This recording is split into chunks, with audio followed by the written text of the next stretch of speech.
सर्व पत्रकार मित्रांचं मनापासून स्वागत करतो। आज प्रचाराचा 5 वाजेपर्यंत शेवटचा दिवस होता। आम्ही प्रचार सभा घेत होतो, तुम्हीही सगळं कव्हर करत होते। तुम्ही आता जरा रिलॅक्स वाटताय, तुम्हाला अजून बातम्या पाहिजेत। मी रिलॅक्स आहे। मी संपूर्ण महाराष्ट्रामध्ये फिरलो, जवळपास 75 पेक्षा जास्त सभा घेतल्या, काही 20-25 ह्याच्यावर घेतल्या, ऑडिओ व्हिडिओवर डायरेक्ट, आणि जिकडे पोचलो नाही तिकडे व्हिडिओच्या माध्यमातून पोहोचण्याचा प्रयत्न केलेला आहे। पण सभांना मी पाहिलं की आतापर्यंतच्या इतिहासामध्ये कधी एवढा प्रतिसाद सभांना मिळाला नव्हता। तेवढा दांडगा प्रतिसाद सगळ्या सभांना मिळाला। लाडक्या बहिणी, लाडके भाऊ, लाडके शेतकरी, लाडके ज्येष्ठ सगळे त्याच्यामध्ये त्या सभेला यायचे। आणि एक पॉझिटिव्ह, एक चांगलं एक वातावरण मी पाहिलं, आणि एक उल्हास, एक जल्लोष होता, एक उत्साह होता सभांमध्ये। आणि त्यामुळे सरकारने जी 2-2.25 वर्षामध्ये केलेली कामं जी आम्ही लोकांच्या समोर मांडत होतो, आणि 2.5 वर्षात महाविकास आघाडी सरकारने जे काही काम केलं, जो विरोध केला, ज्या प्रकल्पांना स्टे दिला, ज्या प्रकल्पांमध्ये स्पीड ब्रेकर टाकला, म्हणजे उदाहरणार्थ मुंबईतले प्रकल्प आपण पाहतोय, कोस्टल आहे, MTHL आहे, म्हणजे अटल सेतू आहे, मेट्रो 3 आहे, मेट्रोचे प्रकल्प आहेत, कारशेड आहे, त्याचबरोबर जलयुक्त शिवार योजना आहे, मराठवाडा वॉटर ग्रीड आहे, जलसिंचनाचे प्रकल्प आहेत, असे अनेक, समृद्धी महामार्ग आहे, अशा अनेक प्रकल्पांना खो घालण्याचं काम महाविकास आघाडीने केलं। आणि म्हणून माझं ओपन त्यांना आव्हान होतं की तुम्ही 2.5 वर्षात काय केलं आणि आम्ही 2-2.25 वर्षात काय केलं, होऊन जाऊ द्या समोरासमोर, दूध का दूध, पाणी का पाणी। कारण त्यांनी बंद पाडलेले प्रकल्प आम्ही सुरू केले, बिफोर टाईम कंप्लीट केले। आज मेट्रो 3चा उपयोग तुम्ही करताय, आज कोस्टलचा उपयोग तुम्ही करताय, अटल सेतूचा तुम्ही उपयोग करताय, समृद्धी हायवेचा उपयोग करतायत। असे जे काही प्रकल्प आहेत, या राज्याच्या हिताचे प्रकल्प आम्ही पूर्ण केले, आणि नवीन प्रकल्पांना देखील चालना आम्ही दिली। मी आपल्याला फक्त एवढंच सांगतो की सिंचनाचे प्रकल्प महाविकास आघाडीच्या सरकारमध्ये मी होतो, फक्त 4 प्रकल्पांना मान्यता दिली। आमच्या सरकारने 124 प्रकल्पांना मान्यता दिली, लाखो हेक्टर जमीन ओलिताखाली आणण्यासाठी। शेतकऱ्यांसाठी आम्ही निर्णय घेतले। आज कल्याणकारी योजना पहा, जर आपण जे बॅरल लँड आहे तिथे काय उगवत नाही, तिथे सोलरवर ऊर्जा निर्माण करण्यासाठी 50,000 रुपये एकरी देण्याचा आम्ही निर्णय घेतला। हेक्टरी 2.25 लाख रुपये त्यांना मिळत आहे। आज 12,000 रुपये शेतकऱ्यांना आम्ही निर्णय घेतला। 1 रुपयात पीक विमा योजना देण्याचा निर्णय घेतला। आज 7.5 HP पंपाने शेती करणारा शेतकऱ्याला वीज बिल आम्ही माफ केलं। आज किती आम्ही निर्णय घेतले, आणि कर्ज माफ करण्याचा आम्ही निर्णय घेतला। त्याचबरोबर लाडकी बहीण योजना, या योजनेचा देखील आम्ही सुरुवात केली। त्यामध्ये मोठ्या प्रमाणावर विरोध केला, मोठ्या प्रमाणामध्ये खोडा घातला, कोर्टातही गेले, पण कोर्टाने त्यांना चपराक दिली, आणि ही योजना आता सुरू झाली। 5 इन्स्टॉलमेंट त्याच्यामध्ये आम्ही त्या माझ्या लाडक्या बहिणींना आम्ही देऊ शकलो, याचं समाधान आहे। आज एका मुलीने आत्महत्या केली, मी भाषणातही सांगितलं, एका मुलीने आत्महत्या केली फक्त तिला इंजिनिअरिंगचं शिक्षण घेता आलं नाही म्हणून। 50% सरकार भरत होतं, 50% पालक भरत होते, पण 50%चा भार पालकावर नको म्हणून तिने आत्महत्या केली। 12:30 वाजता तुमच्या कुठल्या चॅनलने मला दाखवलं, मी रात्री 1:30 वाजता ताबडतोब चंद्रकांत पाटील मंत्र्यांना सांगितलं, प्रस्ताव तयार करा, आणि आपल्याला डॉक्टर, इंजिनियर, वकील, MBA जे काय करायचं आहे, उच्च शिक्षण त्या मुलींना मोफत देण्याचा निर्णय आम्ही घेतला। अनेक निर्णय आम्ही घेतले, त्यामुळे याचं समाधान आम्हाला आहे की 2-2.25 वर्षामध्ये आम्ही जे काम केलं त्याचं समाधान आहे, आणि हे समाधान लोकांच्या चेहऱ्यावर प्रतिबिंबित होत आहे। लोकांच्या चेहऱ्यावर ते दिसू लागलं आहे. म्हणून सभांना प्रचंड उत्स्फूर्त असा प्रतिसाद आम्हाला मिळाला.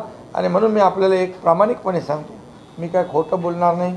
मला असं ती सवयी नाही आणि फेक नॅरेटिव्ह पसरवायची सवय नाही आहे. जे आहे ते खरं आहे. आणि खरी वस्तुस्थिती तुम्हाला मी सांगतो की या राज्यामध्ये 2-2.25 वर्षात जे केलेलं काम आहे, या कामावर जनता खुश आहे. आणि त्यांनी ठरवलं आहे की महायुतीचं सरकार पुन्हा आणायचं.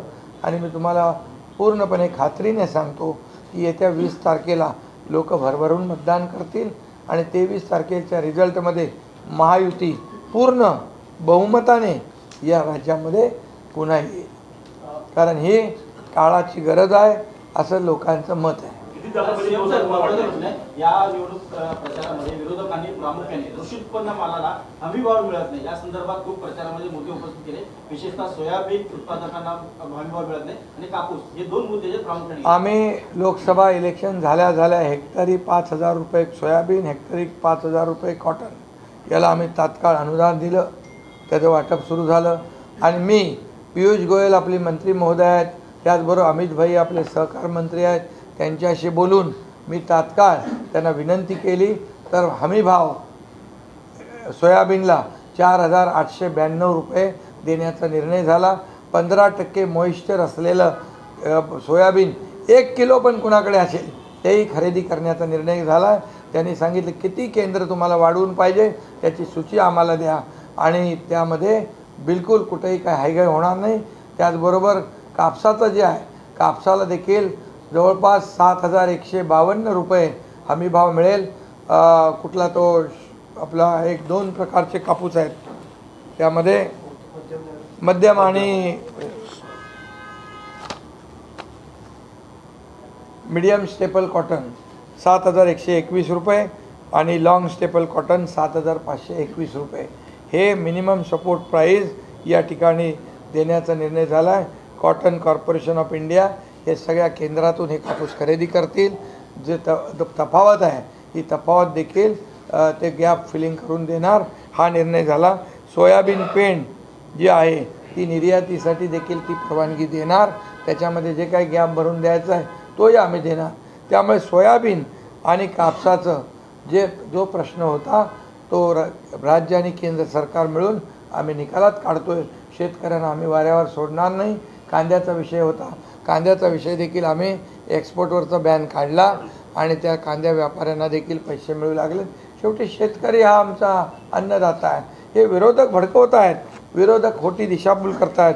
आता मी सांगतो, आमच्या सरकारमध्ये 2 वर्षामध्ये शेतकऱ्यांना अतिवृष्टी, अवकाळी, गारपीटमध्ये 15,000 कोटी रुपये नुकसान दिलं. आज NDRFचे नियम आम्ही पूर्ण बदलले. 2 हेक्टरची 3 हेक्टर मर्यादा केली. सततच्या पावसाचं नुकसान मिळत नव्हतं ते आम्ही देऊ लागलो. गोगलगाईने केलेलं नुकसान कधी आयुष्यात मिळालं नाही ते आम्ही दिलं. त्यामुळे शेतकऱ्यांना आता वाऱ्यावर आम्ही सोडलेलं नाही, सोडणार नाही. आज मागेल त्याला सोलर, मागेल त्याला शेततळं हे देण्याचं आम्ही केलं आहे. आणि दुसरी गोष्ट, शेतकऱ्यांना जोडधंदे म्हणजे त्यांना 12,000चे आता 15,000 आपण करतो आहे, त्यांना सोलर देतो आहे. यासाठी देखील किंबहुना ज्या योजना 1 रुपयात पीक विमा योजना देणारं पहिलं राज्य आहे. आणि म्हणून आतापर्यंतच्या 2-2.25 वर्षात शेतकऱ्यांवर महायुती सरकारने 45,000 कोटी रुपये योजनांवर खर्च केले.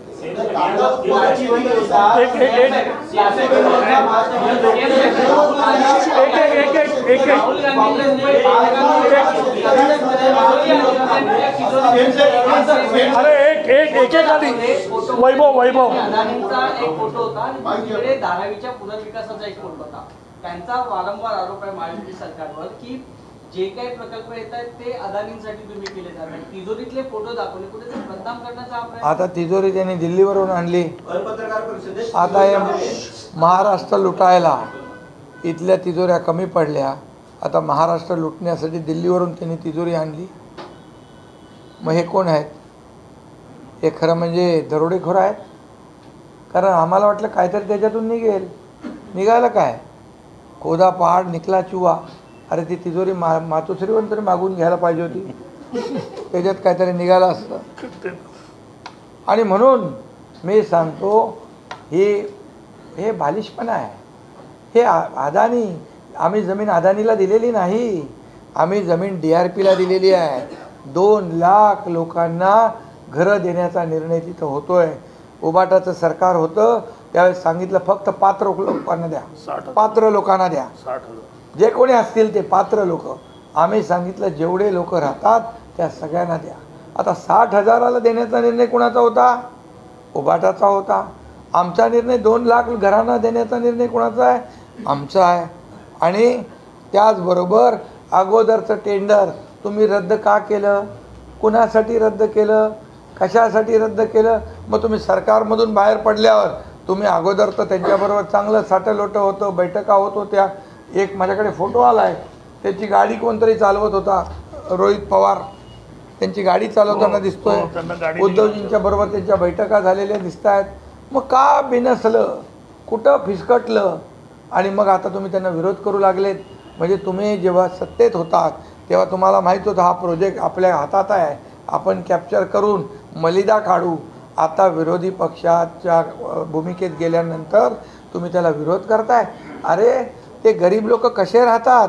हे चिखलात राहतात, सिवरेजच्या पाण्यात राहतात, संडास बाथरूमचं पाणी वाहतंय, तिथं लोक राहतात. तुम्ही तर चांगल्या माड्या बंगले बांधताय, तुम्ही तुमचं जीवनमान सुधारवताय. अरे बांधा, 1 बंगला बांधा, 2 बांधा, 3 बांधा, पण त्यांना तुम्ही खितपत ठेवलं आहे त्या घाणीमध्ये. एका घराची किंमत 1 कोटी रुपये. 2 लाख घरं त्यांना मिळणार. 2 लाख घरं, 2 लाख कोटीची घरं त्या ज्या आपल्या धारावीवाल्यांना जर मिळाली तर तुमच्या काय पोटात दुखतंय? का त्यांना गरीबाला गरीबच ठेवायचं? गरिबी हटाव म्हणणाऱ्यांना गरिबी हटली नाही, गरीब हटला. आणि म्हणून माझं आव्हान आहे की धारावीकरांनी कुणाच्याही राजकारणाला बळी पडू नये. त्यांनी स्वतःचा फायदा कशात आहे ते बघायला पाहिजे. आणि म्हणून आम्ही पूर्ण निर्णय घेतला आहे DRPच्या बाजूने. DRP म्हणजे गव्हर्मेंट कंपनी, नो अडानी. आणि म्हणून जे ते म्हणतात TDRमध्ये पण आम्ही कॅपिंग टाकलं आहे. तुम्ही एवढ्याच याच्यामध्ये तुम्ही घेऊ शकता, एवढ्याच रेटमध्ये, म्हणजे रेडी रेकनरच्या यापेक्षा तुम्ही जास्त दर घेऊ शकत नाही. हे कॅप आम्ही टाकलं आहे. आणि जे लोक मुंबईमध्ये इतर ठिकाणी ज्यांना घरं मिळतील त्यांना देखील मालकी हक्काने देण्याचा निर्णय आम्ही घेतला आहे. ही जमीन जी देतोय अदानीला नाही, DRPला देतोय. आणि म्हणून आशिया खंडातली सगळ्यात मोठी झोपडपट्टी जर पुनर्विकास झाला तर या राज्याचं नाव मोठं होणार आहे. हे 2 लाख लोक दुआ देतील. का शाप घेत आहे? आणि म्हणून एक दिवस हे धारावीकर तुमच्या विरोधामध्ये आंदोलन केल्याशिवाय राहणार नाही. जेव्हा त्यांना कळेल हे तुम्ही का सगळं लढवताय, का भांडवताय, स्वतःच्या पैशासाठी, स्वतःच्या स्वार्थासाठी, स्वतःच्या सेटिंगसाठी.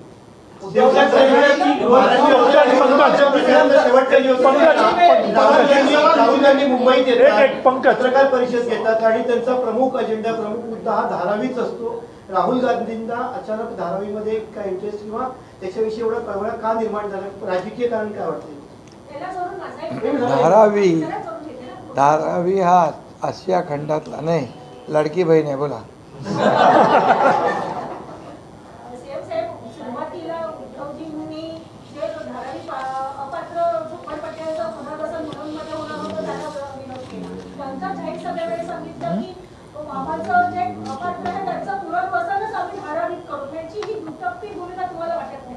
काय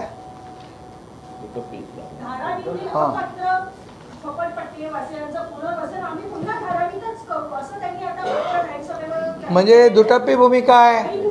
तुम्ही आधी सांगितलं फक्त पात्र लोकांना द्या. पात्र लोक 60,000 आहेत, 2 लाख लोक सगळे आहेत. म्हणजे तुम्ही आधी सेटलमेंट केलं, त्याला फायदा होईल असं बघितलं. 1,20,000 लोकांना बेघर करायचं तुम्ही ठरवलेलं, पण आम्ही ते होऊ देणार नाही. म्हणजे पूर्णपणे याच्यामध्ये तुमचं मॅच फिक्सिंग बिघडलेलं आहे. आणि तुम्हाला जे पूर्वी जे ठरलं होतं ते आता फिसकटलेलं आहे. आणि म्हणून माझं एकच प्रामाणिक मत आहे, या धाराविषयी आम्हाला काही त्याच्यामध्ये आम्हाला काही वैयक्तिक स्वार्थ नाही आहे. आम्हाला त्याच्यातून काही मिळवायचं नाही. आम्हाला त्याच्यातून पॉलिटिकल फायदा मिळवायचा नाही आहे आणि आम्हाला कुठल्याही प्रकारचं क्रेडिट घ्यायचं नाही आहे. आम्हाला एवढंच आहे की धारावी हा प्रकल्प जागतिक दर्जाचा आहे.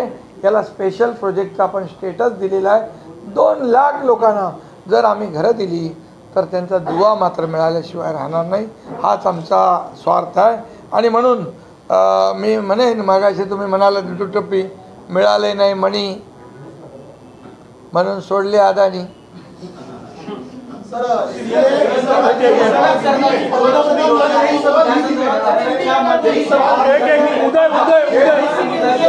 हिंदी बात में आपल्या लाडकी बहीण योजनेचा लाभ सर्व घरातल्या महिला सदस्यांना मिळतो. त्यांचा आणि तुमच्या लाडकी बहीण योजनेमध्ये खूप मोठा फरक आहे. त्यांचं काय कर्नाटक गृहलक्ष्मी योजना कुठली? कर्नाटकमध्ये एका घरातल्या एका बहिणीला मिळतो. पण आपल्या महाराष्ट्रामध्ये ज्या घरामध्ये 2 बहिणी असल्या तरीसुद्धा त्यांना आम्ही देण्याचा निर्णय घेतलेला आहे. कारण आम्ही भेदभाव करत नाही, जातीपातीचा भेदभाव नाही. मराठी माणसांना पण मिळते, उत्तर भारतीयांना पण मिळते, हिंदूंना पण मिळते, मुसलमानांना पण मिळते, ख्रिश्चनांना पण मिळते. सगळ्यांना या योजनेचा फायदा मिळतो आहे. आम्ही काय त्याच्यामध्ये बदल केला आहे का? कारण आमची योजना जी आहे ही सर्वसमावेशक आहे. माझ्या लाडक्या बहिणींच्या जीवनामध्ये आधार निर्माण करण्यासाठी आम्ही निर्माण केले आहे. मी देखील एक सर्वसामान्य परिवारातला, शेतकरी परिवारातला मी मुलगा आहे. सर्वसामान्य कुटुंब कसं चालतं हे मी माझ्या आईकडून पाहिलं आहे. माझ्या आईने बघितलं आहे, गरिबी बघितली आहे. माझी पत्नी पण सुटली नाही त्याच्यातून. आणि म्हणून मी जेव्हा मला अधिकार प्राप्त झाले तेव्हा मी ठरवलं, माझ्या दोन्ही उपमुख्यमंत्र्यांना घेऊन आम्ही ही योजना सुरू केली. विरोधकांना वाटलं नव्हतं की एवढ्या लवकर पैसे खात्यात येतील, पण आम्ही सगळं प्लॅनिंग व्यवस्थित केलं. कारण आमची नियत साफ आहे, आमची नियत देण्याची आहे, आमची देण्याची वृत्ती आहे, घेण्याची नाही. ही देना बँक आहे, लेना बँक नाही. आणि म्हणून अरे त्यांना जाऊ दे रे, काय बोलतं, दिलं काय त्यांनी? काय दिलं बोलायला? आणि म्हणून तुम्हाला सांगतो, आम्ही देणारे आहोत. 5 हप्ते दिले, 5 हप्ते लक्षात ठेवा. आणि हे नोव्हेंबरचा पण हप्त्याला विरोध करणार होते ते आचारसंहिता म्हणून. आम्ही पण डोकं लावलं. आम्ही ऑक्टोबरमध्येच नोव्हेंबरचे पैसे दिले. आणि 20 तारखेला जेव्हा मतदान होईल, आचारसंहिता शिथिल होईल, तेव्हा ताबडतोब डिसेंबरचा पण हप्ता आम्ही देणार. वैभव एक अरे ए राजा,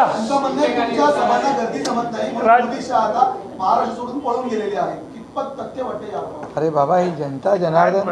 आणि तुम्ही पत्रकार साक्षीदार आहे ना, तुम्ही पत्रकार साक्षीदार आहेत ना. तुमचे प्रतिनिधींना विचारा ना, यांच्या सभा कुठल्या कोपऱ्यात घेतात, कुठल्या हॉलमध्ये घेतात, कुठला असा बोर्ड बघतात की ते मार्केटचे लोक असतात, रहदारी. अरे आमच्या सभा बघा, लोकांचं एक्सप्रेशन बघा, चेहरे बघा लोकांचे, माझ्या लाडक्या बहिणींचे, भावांचे. उमड पडते एकदम गर्दी. लोक बघत असतात, कधी लाडका भाऊ येतोय, कधी आम्ही त्याला भेटतोय, कधी त्याच्या हातात राखी बांधतोय, कधी त्याला ओवाळतोय. हे बघा ना तुम्ही. वैभव तुमचं सरकार या शब्दामध्ये घेतलं आहे.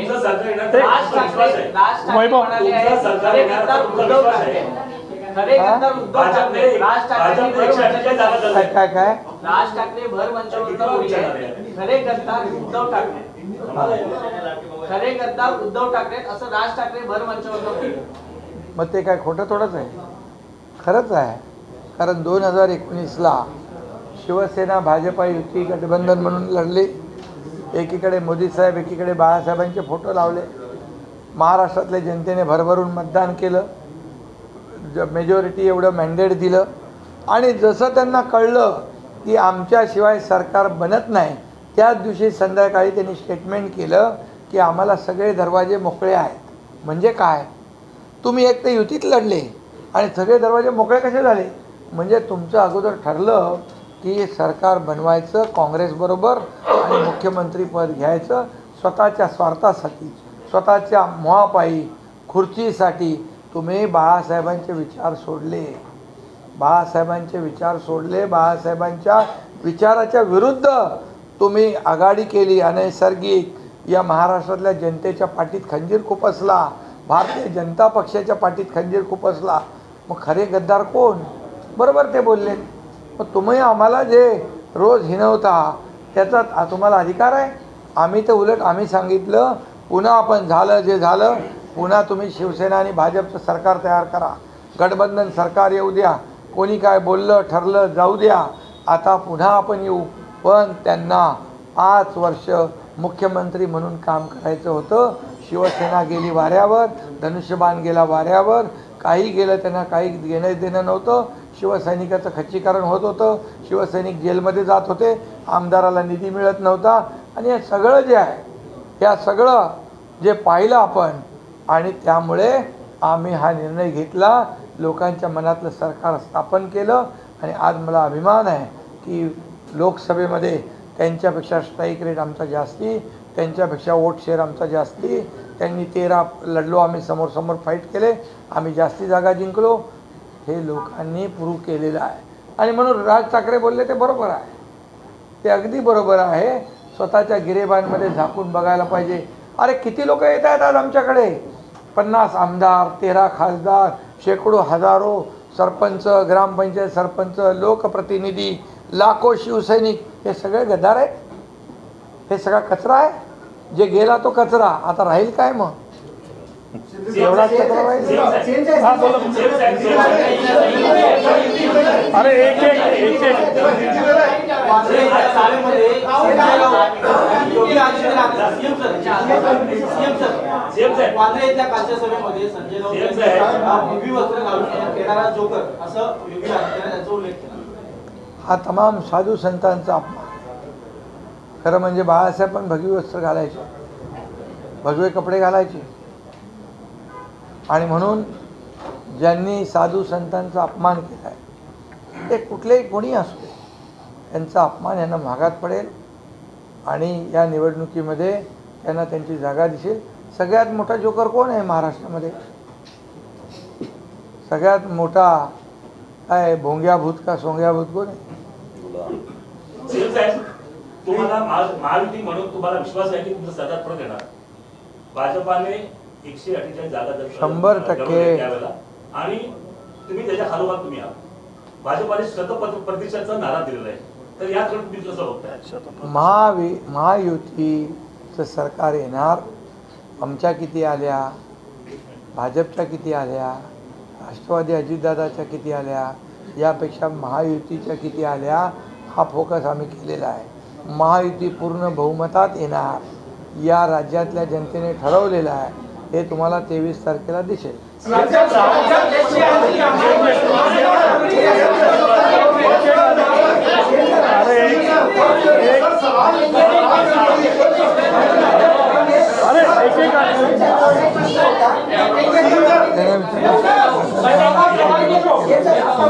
प्रकल्प पडवले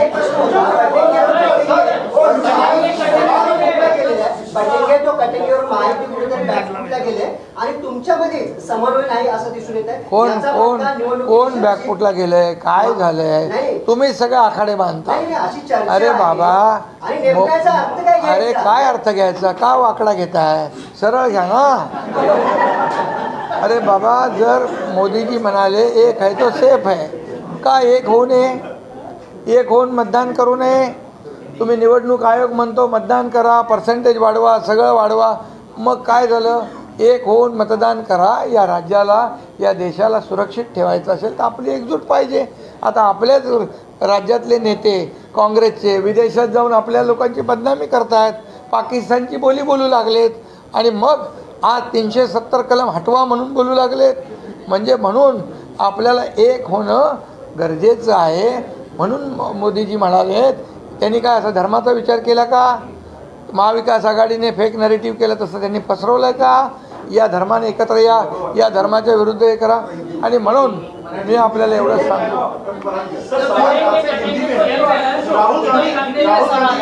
आप बोल रहे हैं कि बार-बार एमपीए ने स्पीड ब्रेकर लगाए, विरोध किया, कितने आपके पास कुछ लिस्ट है क्या?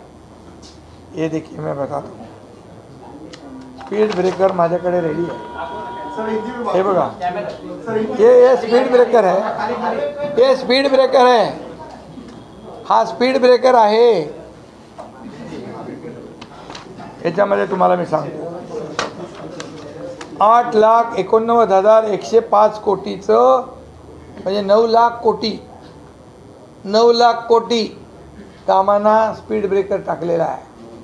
Mumbai Ahmedabad Jaitapur power project, Barsu refinery, Vadhavan port, Dharavi redevelopment, Gargai dam, Mumbai central public park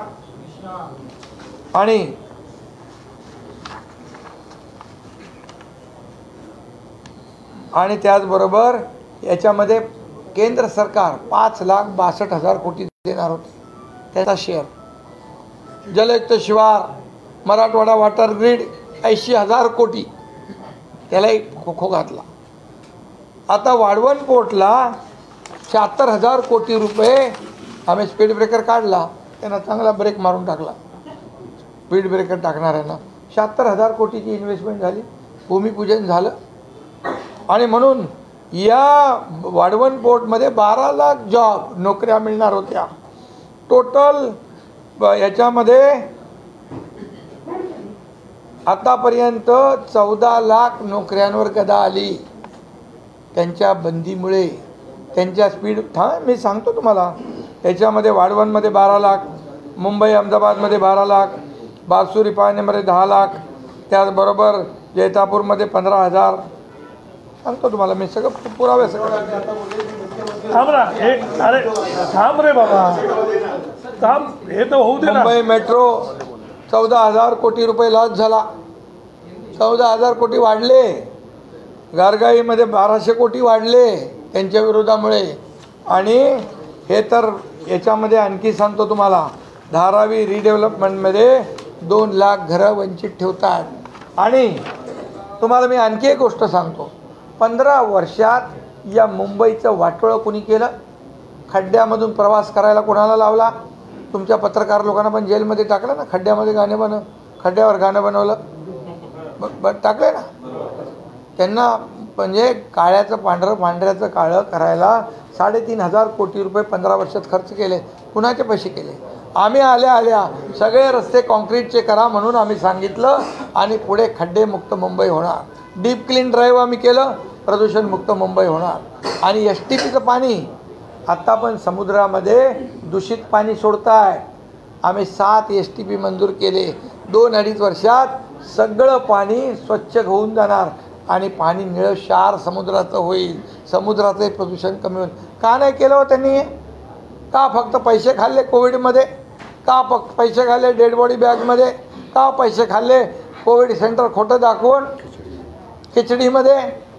हे पाप आहे. आणि म्हणून याचा जबाब त्यांना या निवडणुकीत द्यावा लागेल. मी आपल्याला एवढं प्रामाणिकपणे सांगतो. अंकुर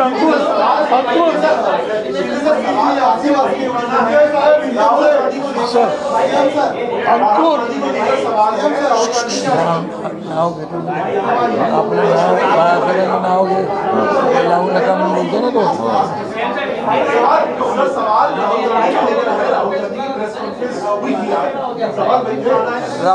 राहुल गांधी जी ने आज एक यहाँ पर बड़ी तिजोरी लाई थी. हमें लगा महाराष्ट्र को कुछ देने के लिए लाए हैं, लेकिन उन्होंने तो उस तिजोरी में से निकाला क्या? अदानी का फोटो निकाला. वो पहले कहते थे खट खटाखट दो, यहाँ से आलू डालो, वहाँ से सोना निकलेगा. बराबर है. अभी हमें लगा कुछ तो देने को आए हैं, अभी बड़ा आश्वासन देंगे महाराष्ट्र को, ये करेंगे वो करेंगे, लेकिन यहाँ तो तिजोरी लेके आए हो. अभी ये महाराष्ट्र के तिजोरी पे एक प्रकार का डाका डालने के लिए आए हो. अभी डाकू लोग और इधर थे ही, और एक नए उसमें भर्ती हो गए. लेकिन राहुल जी से हमें ये उम्मीद नहीं थी, ये इनके नाद में नहीं लगेंगे ऐसा लगा था. लेकिन इन्होंने कुछ गलत जानकारी दे दी और धारावी के खिलाफ में उन्होंने अपना स्टैंड करा. उनको मैं कहता हूँ आपके माध्यम से, 2 लाख लोगों को घर मिलने वाला है, 2 लाख लोगों को उनका जीवन मान बदलने वाला है. 2 लाख लोग आज कचरे में रहते हैं, गंदगी में रहते हैं, पानी में रहते हैं, उनकी हालत बहुत ख़राब है। तो वहाँ के लोग हैं, दलित है, पिछड़े हैं, आदिवासी है, मागास वर्गीय है, सब लोग हैं। तो उनको अगर न्याय दिलाना है तो राहुल जी ने इसका बराबर जानकारी लेना चाहिए। पहले क्या हुआ था? पहले तो सेटलमेंट हुआ था, फिर बाद में जैसे सरकार में से उतर गए तो विरोध क्यों? पहले मैच फिक्सिंग था, अभी ये फिर ख़त्म हो गया हो। और इसीलिए मैं कहूँगा कि ये धारावी को सभी लोगों ने प्राथमिकता देनी चाहिए। ये आसिया का सबसे बड़ा नंबर 1 प्रोजेक्ट है, ये स्पेशल स्टेटस दिया हुआ है। और धारावी के लोगों को मैं अपील करूँगा, ये राजनीतिक लोगों को बाजू में रखो, आपका फ़ायदा किस में है वो देखो। हमारे को उससे कोई लेना देना नहीं है, हमें कोई क्रेडिट लेना नहीं है। हमें सिर्फ 2 लाख लोगों को, एक घर 1 करोड़ का, 2 लाख करोड़ के घर लोगों को मिलेंगे।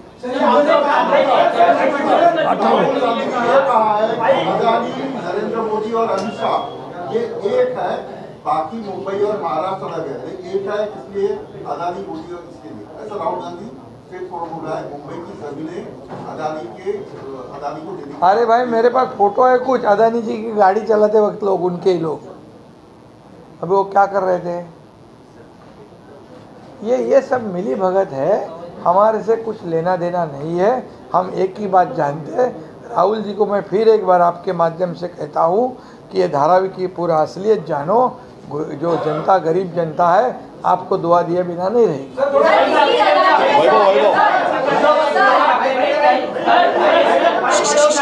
एक मिनट पिताजी का नाम लिया, बाप का उल्लेख किया, बोला कि मेरे बाप का फोटो, हिम्मत है तो मेरे बाप का फोटो वहां से हटा दो और आपके बाप का फोटो लगाओ, है हिम्मत तो चुनाव लड़के दी। अरे मेरे बाप का नाम है संभाजी शिंदे और मेरा नाम है एकनाथ संभाजी शिंदे।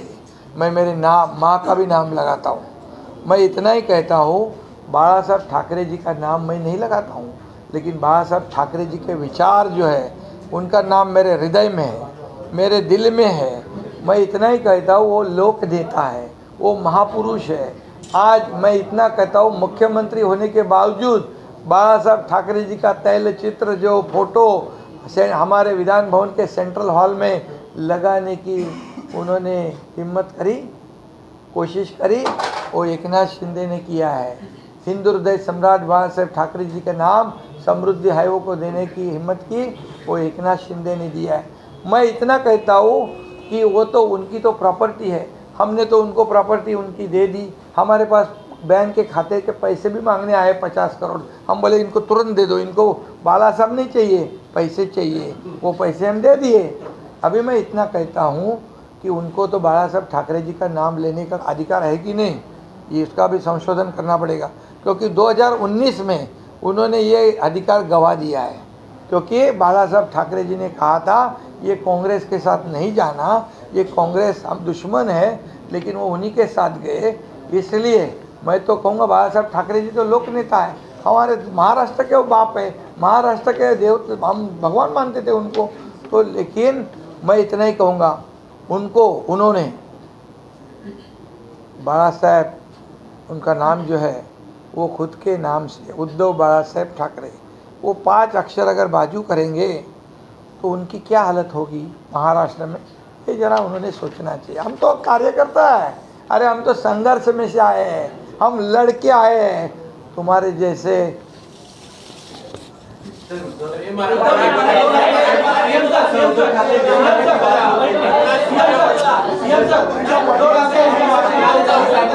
और अभी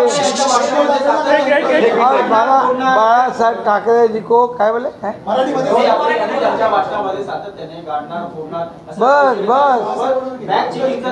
बस आता ते बाळासाहेबांचं हिंदू हृदय सम्राट बोलतात का? हिंदू हृदय सम्राट बोलतात, त्याची पण जीभ कचरली आता। आणि तोडो फोडो गाडो हे करो, मला जेलमध्ये टाको, अरे क्या एकनाथ शिंदे है क्या है? एक मिनट, ये क्या हैरा गहरा नहीं है? एकनाथ शिंदे को हलके में लिया, एकनाथ शिंदेला लाईट घेतलं, लाईटली हलक्यात घेतलं, आणि एकनाथ शिंदेंनी तुम्हाला एवढं टाईट केलं की तुमची खुर्चीच गायब झाली.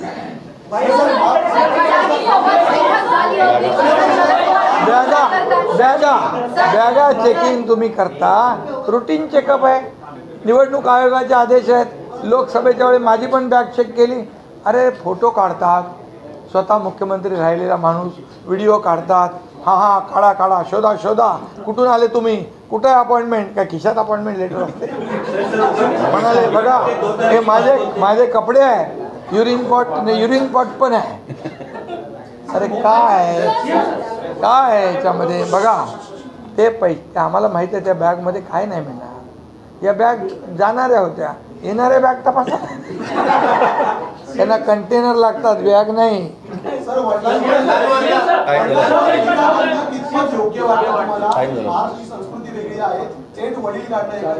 अरे त्यांची संस्कृती गेली आहे. बाळासाहेबांचे संस्कार आमच्यावर आहे, आम्ही नाही कधी करत. त्यांनी विकली संस्कृती, त्यांनी घाण ठेवली. आता ते बिथरलेत, त्यांचा गोंधळलेत.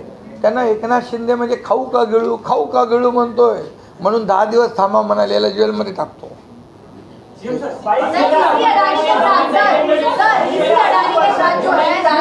पवार कहते हैं कि अडानी के साथ हमारी सत्ता स्थापन की बैठक हुई थी. अजित पवार कहते हैं अजूनही 184 वाड्या रस्त्यात म्हणजे वाड्या आहेत, तिथे रस्तेच पोहोचले नाही. कुठं? रायगड जिल्ह्यात. अरे बाबा, आता आम्ही 45,000 गावात पांदन रस्ते करण्याचा निर्णय घेतलाय. लवकर तुमची इच्छा पूर्ण होईल. उद्धव ठाकरे बोलले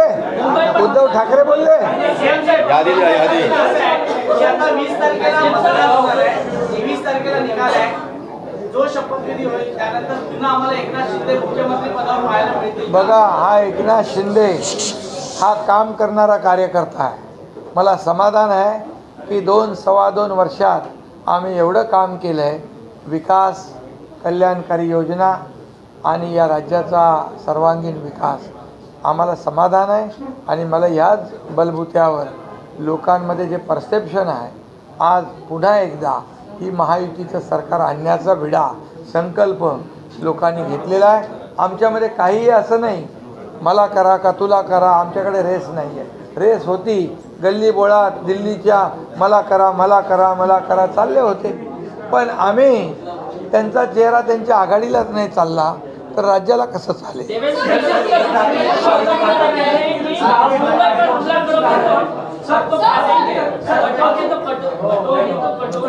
ते झालं.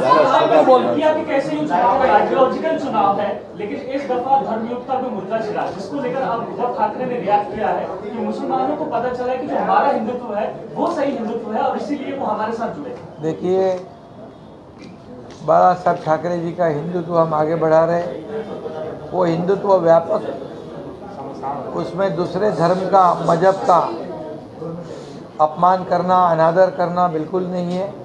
हमारी परियोजना जो है, आज सब योजनाओं में सभी जाति पाति के लोग फ़ायदा उठा रहे हैं.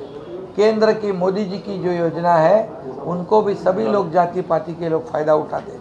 गरीबी हटाओ, गरीबी हटाओ, गरीबी हटाओ. कांग्रेस ने कहा गरीबी हटी नहीं, गरीबी हट गया, लेकिन 25 करोड़ लोगों को गरीबी से बाहर लाने का काम मोदी जी ने किया है. उसमें कौन सा फ़र्क किया है? सभी लोग, आयुष्मान भारत, महात्मा ज्योतिबा फुले, जनधन योजना, लाडली बहन, लखपति दीदी, ड्रोन दीदी, क्या फ़र्क है? क्या फ़र्क किया है? तो हमारा जो है ये जो विकास की परियोजना है, उसे हमने किसी को भी छोड़ा नहीं है, सबको साथ में लिया है. इसलिए क्या है, इसलिए मैं कहता हूँ कि आप लोग घूमे वो सब जगह पे, ज़रा सही रिपोर्ट दे दो मेरे को. और जो मुझे मालूम है कि ये जो काम किया है हमने, ये काम आज तक के इतिहास में हर एक घर में कुछ ना कुछ सरकार की तरफ से राहत देने का काम किया कि एक इकोसिस्टम तैयार की है. एक तरफ डेवलपमेंट किया है, एक तरफ इंडस्ट्री है, दूसरी तरफ कल्याणकारी योजनाएं है. ये कभी पहले हुआ था? आप पत्रकार लोगों से मैं पूछता हूँ, कि आज तक के इतिहास में चलता है मेरा, और 6 मिनट बाकी है मेरे घड़ी में, तो इसमें आज तक के इतिहास में कभी भी इतनी परियोजना लागू नहीं हुई थी। और इसलिए आप भी थोड़ा अच्छा प्रिडिक्शन करो सही, और आप भी सब मेरे जैसी लाडली बहना है, लाडले भाई है, ऐसे लाडले पत्रकार है आप लोग। आपका भी वोट अमूल्य है। हाँ, आपका भी वोट अमूल्य है। वोट करना जरूरी है, वोट का परसेंटेज बढ़ाना जरूरी है। इसलिए आप भी अपील करो लोगों को, जैसे मोदी जी ने कहा है। सर आज